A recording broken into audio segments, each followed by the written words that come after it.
నమస్కారం. మా Gulf news కి స్వాగతం. ప్రతిరోజు 6 దేశాల తాజా వార్తలు మీకు అందించబడుతున్నాయి.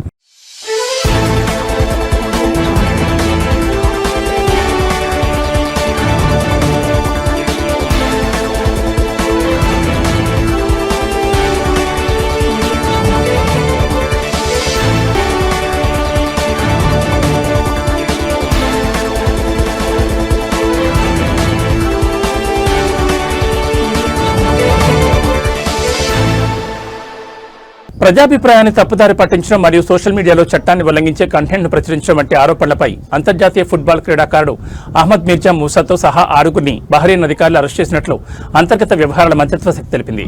ఇరానియన్ దురాక్రమణ ప్రభావాలకు సంబంధించిన వీడియోలను చిత్రీకరించడం మరియు పోస్ట్ చేయడం, అలాగే అది శత్రు చర్యలుగా సానుభూతి మరియు ప్రశంసలను వ్యక్తం చేసే కంటెంట్ను గుర్తించిన తర్వాత అరెస్టులు జరిగాయని అధికారులు తెలిపారు. చట్టపరమైన చర్యలు తీసుకున్నామని అనుమానితులను పబ్లిక్ ప్రాసిక్యూషన్కు రిఫర్ చేసినట్లు మంత్రిత్వ శాఖ తెలిపింది. 1991లో జన్మించిన అహ్మద్ మిర్జా మూసా అల్ హిద్ మరియు అల్ ఖల్దియాతో సహా అనేక బహ్రెయిన్ క్లబ్లకు ఆడాడు. 2021 అరబ్ కప్తో సహా బహ్రెయిన్ జాతీయ జట్టుకు ప్రాతినిధ్యం వహించాడు.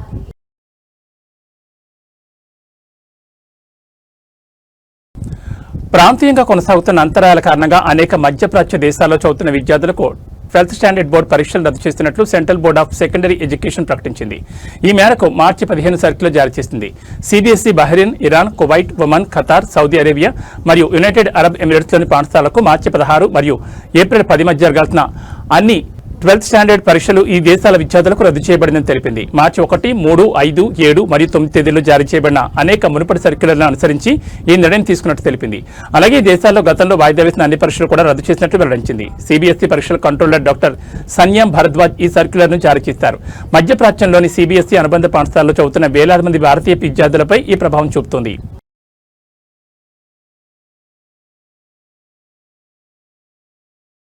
అబూ సమ్రా భూ సరిహద్దు ద్వారా భారతదేశానికి ప్రయాణించాలనుకునే భారతీయులను సమన్వయం చేస్తున్నట్లు దోహాలోని భారత రాయబార కార్యాలయం పేర్కొంది. అలా వెళ్లాలనుకునే వారు తమ పేర్లను నమోదు చేసుకోవాలని రాయబార కార్యాలయం తెలిపింది. అందుకు అవసరమైన ఆమోదాలను పొందడానికి 48 గంటలు పడుతుందని పేర్కొంది.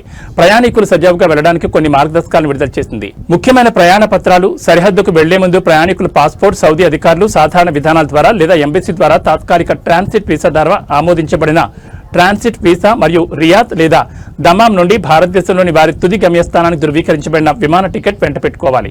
వీసా 96 గంటల తాత్కాలిక ట్రాన్సిట్ వీసా కాబట్టి పత్రాలు లేకుండా సౌదీ ఇమిగ్రేషన్ ప్రవేశాన్ని తిరస్కరించవచ్చని రాయబార కార్యాలయం హెచ్చరించింది. సరిహద్దు విధానాలు బస్సు సమూహం ద్వారా అబూ సామ్రా సరిహద్దులోని అంతర్గత వ్యవహారాల మంత్రిత్వ శాఖ కార్యాలయంలో ఇమిగ్రేషన్ విధానాన్ని పూర్తి చేసుకోవాలి. ప్రైవేట్ వాహనం ద్వారా ప్రాసెసింగ్ ప్రామాణిక సరిహద్దు చెక్ పోస్ట్ వద్ద జరుగుతుంది. ట్రాన్స్పోర్ట్ నమ్మకమైన ట్రావెల్ ఏజెన్సీలను ఉపయోగించాలని మరియు వాహనానికి చెల్లుబాటు అయ్యే క్రాస్ కంట్రీ పర్మిట్, చెల్లుబాటు అయ్యే వాహన బీమా మరియు డ్రైవర్ చెల్లుబాటు అయ్యే వీసా ఉండేలా చూసుకోవాలని సిఫార్సు చేశారు. సౌదీ అధికారులతో చివరి నిమిషంలో సమన్వయం చేసుకోవడానికి ఉదయం 6 గంటల నుంచి రాత్రి 8 గంటల మధ్య సరిహద్దుకు చేరుకోవాలని భారత రాయబార కార్యాలయం సూచించింది. జకాత్, పన్ను మరియు కస్టమ్స్ అథారిటీ గత వారం రోజుల్లో కస్టమ్స్ పోర్ట్లలో వివిధ రూపాల్లోని 663 నిషిద్ధ వస్తువులను స్వాధీనం చేసుకున్నట్లు ప్రకటించింది. స్వాధీనం చేసుకున్న వస్తువుల్లో 34 రకాల మాదక ద్రవ్యాలు, 251 రకాల నిషేధ పదార్థాలు, 1355 రకాల పొగాకు మరియు దాని ఉత్పన్నాలు, నగదుతో సంబంధం ఉన్న 13 కేసులున్నాయని జటాక్ తెలిపింది. స్మగ్లింగ్ ను ఎదుర్కోవడానికి ప్రతి ఒక్కరూ సహకరించాలని అధికారులు పిలుపునిచ్చారు. ఏదైనా సమాచారం తెలిస్తే ప్రత్యేక భద్రతా రిపోర్టింగ్ హాట్లైన్ 1910 ద్వారా లేదా ఈమెయిల్ ద్వారా లేదా అంతర్జాతీయ నంబర్ 009661910 ద్వారా తెలియజేయాలని కోరింది. ఖచ్చితమైన సమాచారం అందించిన వారికి నగదు బహుమతిని అందిస్తామని ప్రకటించింది.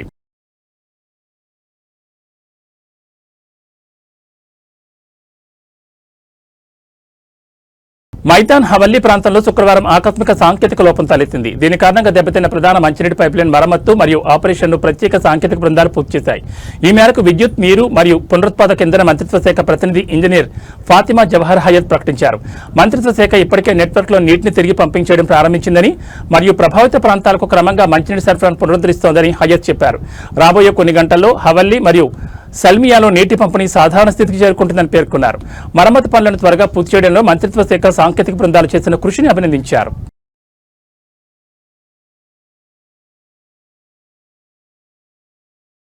యుఏఈ లాటరీ వేలాది మంది నివాసులకు వారి కళలను నిజం చేసుకునే అవకాశాన్ని ఇస్తోంది. ప్రతి శనివారం సాయంత్రం మాదిరిగానే UAE lottery lucky day draw number 260314 ఫలితాలు ప్రకటించారు.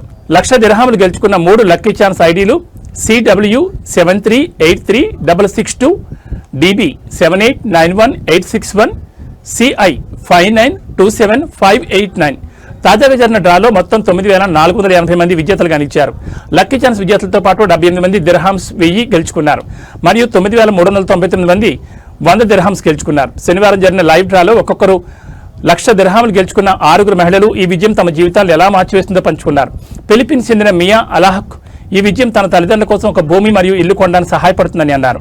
అయితే ఏంజెలా ఆల్ఫోర్డ్కు ఈ విజయం సరైన సమయంలో వచ్చి ఆమెకు సహాయపడిందని పేర్కొన్నారు.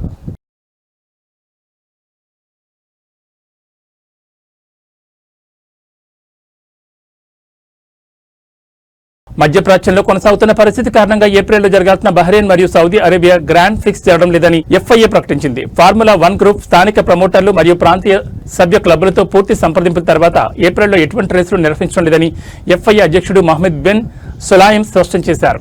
ప్రభావితమైన రేసులు బహ్రెయిన్ గ్రాండ్ ఫిక్స్ ఏప్రిల్ 10 నుంచి 12, Saudi Arabia grand fix April 17 నుంచి 19, ఇతర సిరీస్లు ఈ ప్రాంతంలో ప్లాన్ చేయబడిన FIA ఫార్ములా 2, FIA ఫార్ములా 3 మరియు F1 అకాడమీ రౌండ్ కూడా వాయిదా పడ్డాయి.